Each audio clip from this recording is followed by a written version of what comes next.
dans l'édition spéciale, donc le Titanic. Alors le Titanic, un siècle après la catastrophe du Titanic, dans la nuit du 14 au 15 avril 2012, James Cameron ressort en 3D son film événement le plus célèbre, naufrage de l'histoire, émerge des profondeurs glacées du passé pour nous faire de nouveau frémir. Plus de 1500 personnes périrent.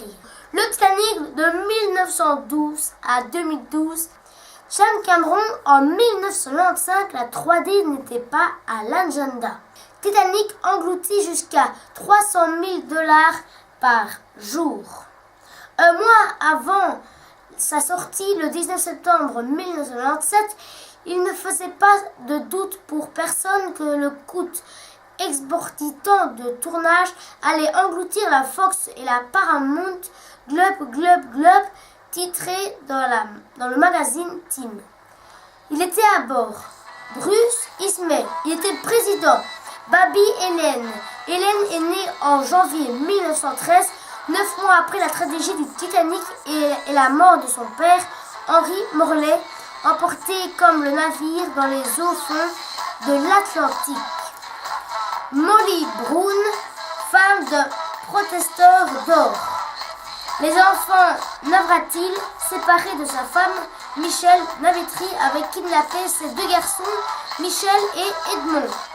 L'iceberg meurtrier. L'iceberg qui déchira le Titanic au soir du 14 avril 1912 avait 3000 ans d'âge, né de chutes de neige sur la côte ouest du Groenland. À l'origine, il faisait partie d'un glacier haut de 6400 mètres. Sa partie immergée incluse, dont il se détacha finalement pour dévirer à la vitesse de 26 mètres par jour. Lorsqu'il atteignit l'océan Atlantique, cet énorme bloc de glace avait la taille d'un building de 10 étages. Les experts estiment que l'iceberg a déviré pendant 2 ans, parcourant quelques 960 km avant de parvenir à son fatal rendez-vous. Avec 85% de sa masse immergée, l'iceberg avait été sculpté par les courants chauds du Gulf Stream qui lui avaient donné une forme d'éperon fatal au Titanic. Après être entré en collision avec le transatlantique, l'iceberg continua à dévirer vers le sud pour finir par fondre totalement au bout de quelques mois. On trouve 93% d'icebergs dans l'Atlantique autour du pôle sud, où des îles de glace pouvaient atteindre 140 km de longueur, se détachent des glaciers pour acquérir leur vie propre.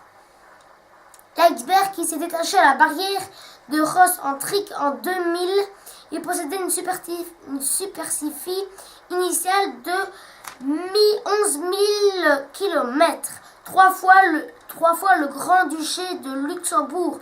Il était le plus gros jamais repéré. Il mesurait 295 km de long sur 37 de large. Tous les icebergs ne sont pas blancs. Leur couleur brune, verte, bleue ou noire dépend des planctons, des sédiments, des algues et autres substances piégées par la masse de glace.